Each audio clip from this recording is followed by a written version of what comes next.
Update on the massacre at Deir ez-Zor. This is SkyWatchTV for Wednesday, January 20th, 2016. I'm Derek Gilbert. Backtracking just a little bit on yesterday's story, we reported what we'd seen from multiple sources, that the Islamic State had killed 280 people and abducted as many as 400 more from the eastern Syrian city of Deir ez-Zor. Those numbers may be high. The Telegraph, a major daily paper in London, is quoting activists and independent news sources on the ground in Deir ez-Zor as saying that the number of dead in Saturday's attack by the Islamic State was only 18, and that the group abducted several families, considerably less than 400.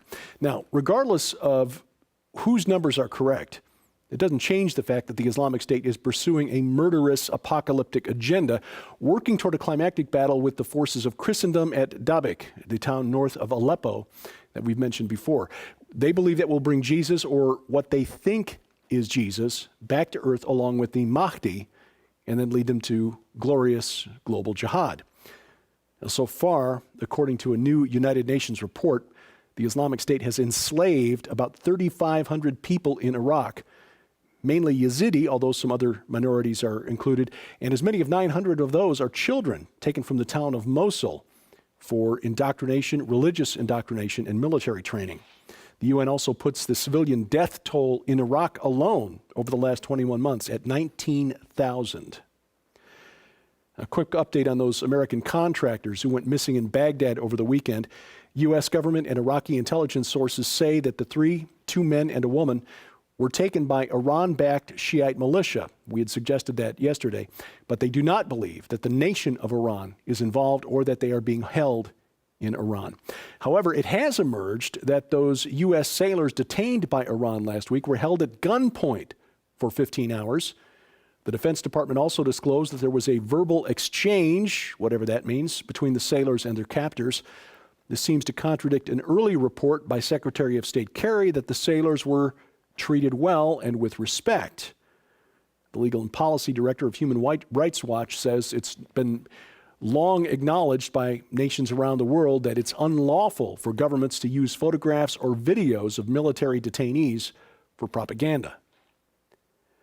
NATO's involvement in taking down Libya's former president Muammar Gaddafi was all about the oil and the gold. Declassified email released from Hillary Clinton's private server on New Year's Eve, while we were all distracted, reveals that French President Nicolas Sarkozy was concerned that Libya's president was about to create a new golden currency, the gold dinar, a pan-African currency that would be used across the continent, giving the Francophone nations, many of them former French colonies, you can see them in the colored map here, an alternative to the French franc, or the euro, or the US dollar for that matter. This would weaken French influence in Africa, which was concerning to Sarkozy. Now, this email, which was sent to Hillary Clinton by longtime Clinton advisor Sidney Blumenthal, also reported that Sarkozy wanted a bigger share of Libyan oil and to improve his political standing at home by demonstrating the power of the French military. Well, we are now 4 years on. Libya is a failed state with competing governments, the Libyan Dawn, which is an Islamist government based in Tripoli, the capital, and the internationally recognized government in Tobruk. And then there's an offshoot of the Islamic State, which is trying to get control of Libya's oil fields and the coastal oil terminals. So it appears that the West will go to war in Libya again in 2016. There are reports out there that the British Special Forces, SAS troops, are on the ground in Libya now, preparing the way for an invasion force of about 6,000 Western troops, American and European, led by Italian forces and supported mainly by the British and French. Although Monday, Germany's defense minister, said that his nation may also participate in this invasion. Now, there are many questions about how the West will proceed here and how the country that NATO broke can be put together again. Meanwhile, at home, France has its own troubles. President François Hollande declared a state of economic and social emergency Monday. Hollande's socialist government has failed to pull France's economy out of its doldrums. The unemployment there has been running at about 10% for quite some time. Hollande announced a 10 billion euro program, a plan to incentivize hiring and offer bonuses to small business. The main purpose here, it seems to this observer, is to save one job in particular with this jobs plan, and that would be Mr. Hollande's. He's running for re-election in 2017. Across the channel, Britain's anti-European Union political party, the UK Independence Party, is fuming. The UKIP's defense spokesman, Mike Hookham, submitted a question in writing to the European Commission recently regarding the safety of British truck drivers in France. Asylum seekers in Calais and other French port cities have been getting increasingly aggressive in their attempts to cross over into England. So Hookham's question, and I quote, "Given that the Dublin Agreement prohibits countries from refusing asylum claims if they've been granted by another member state, and given that the vast majority, if not all of the migrants trying to make their way illegally into the UK are using increasingly desperate and violent measures, including threatening lorry drivers, truck drivers for us Americans, with violent measures, what does the Commission propose to do to alleviate the situation, and will it rule out any changes to the Schengen Agreement and the Dublin Agreement?" Now, the Schengen zone is an area in Europe in which countries don't require passports to cross from one nation into another. So basically, an asylum seeker in Europe just needs to get into one of the countries in the Schengen zone, and then they get a free pass all the way to the coast. And because both France and England are part of the Dublin Agreement, in which an asylum seeker who's granted asylum in one country has to be accepted in another, there's a problem there. The UK doesn't want any more, but those waiting at Calais and other French ports are getting impatient. Well, the European Parliament replied to Mr. Hookham's question by telling him to withdraw or rephrase his question because it might be considered offensive. In other words, the globalists are telling the UKIP, shut up, sit down, and no more of this nationalist nonsense out of you. In other economic news, by the way, the glut of oil on the world market has actually led to negative oil prices here in the U.S., briefly. The benchmark West Texas Intermediate crude on Tuesday fell below $28.50 a barrel, but that is so low that some low-grade, high-sulfur crude in the United States actually is selling now for as little as $1.50 a barrel. And earlier this week, one particular grade, North Dakota Sour, was trading at minus 50 cents a barrel. You see, there's so much oil out there that refineries don't want to mess with the high sulfur stuff. It's harder and more expensive to process. But again, just an indication that while it's great for us trying to fill up our gas tanks, it means that there are a lot of folks who are, well, no longer have a job to drive to. This is causing a major problem in Canada, where the province of Alberta depends heavily on the oil industry there, particularly around Calgary and Fort McMurray. A third of Alberta's revenue comes from the oil patch. And with the downturn in the price of oil, revenues have declined, unemployment has spiked, and with it there is rising property crime, suicide rates, and food bank use in Alberta.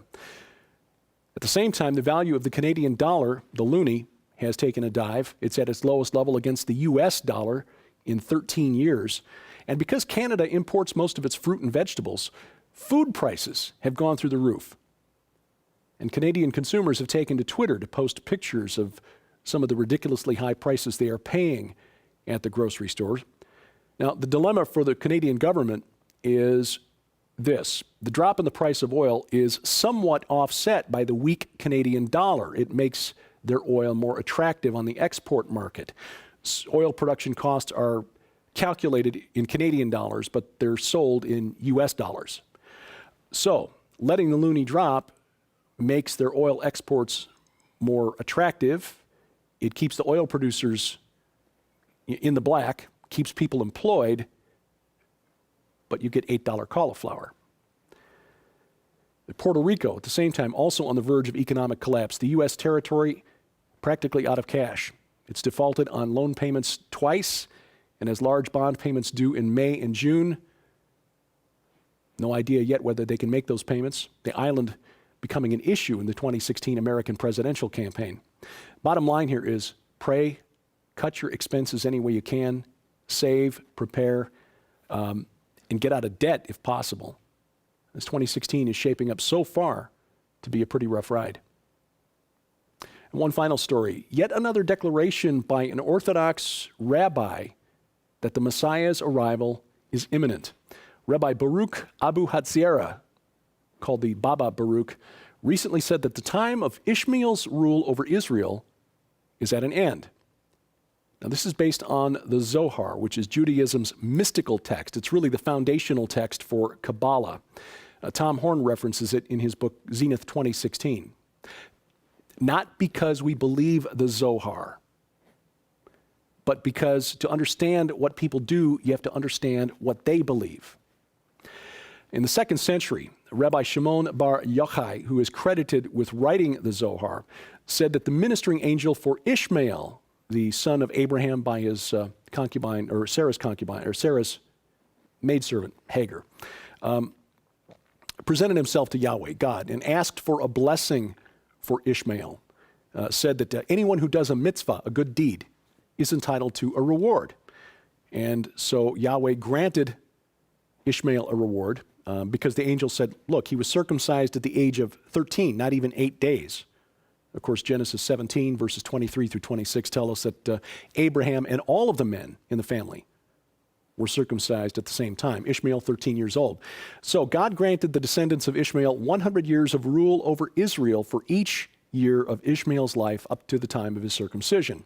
So, 1,300 years from the time of the Muslim conquest of the Levant, which was in the 7th century, puts you to about the 1930s. Now, you could say that the prophecy was off by just a little bit. We're already 80 years past that.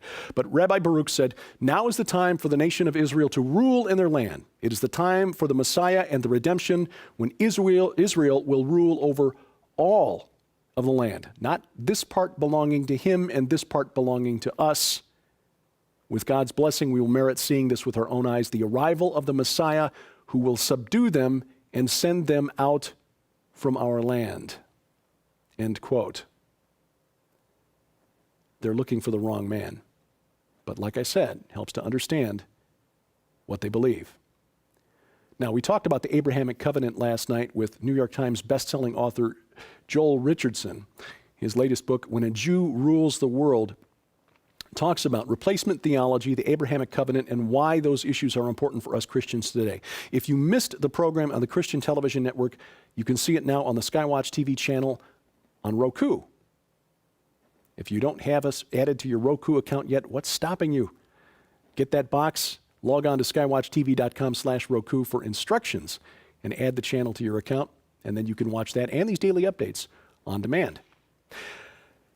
During the month of January, your financial support to us gets you this gift in return, the Miracles Journal. So you can chronicle your journey through this year, remembering the things that God has done in your life, and this very stylish wooden bookmark to help you track where you are in your daily devotions. That's our gift to you for your gift of any amount during the month of January while supplies last. Instructions on how to donate posted at skywatchtv.com. And you can help us with just a click of the mouse. You'll find Skywatch on TV online, our website, our YouTube channel, and of course our Fitter and Facebook feeds. Clicking like and share will spread the message around, and this is where I post my stuff on the internet, Twitter, Facebook, and my website. Now, in case you're wondering about the outfit today, let's just say that winter has finally arrived in the Ozarks. We're in a big building that's possible to heat all of it, so not complaining. I spent 17 years in the steel business working as a salesman, and it was the guys in the warehouse, the guy in the pipe yard, and the guys in the metal shops working in all kinds of weather. They had it tough, so trust me, I'm not complaining. But along with winter here in the Ozarks has arrived Josh Peck. He and his wife, Christina, and their family have made it here safely. We thank you for your prayers in that regard, and you'll be seeing Josh and Christina both on SkyWatch TV in the very near future. In the meanwhile, if you have questions or comments for me, send those to dgilbert@skywatchtv.com, and thank you for watching as we keep watch.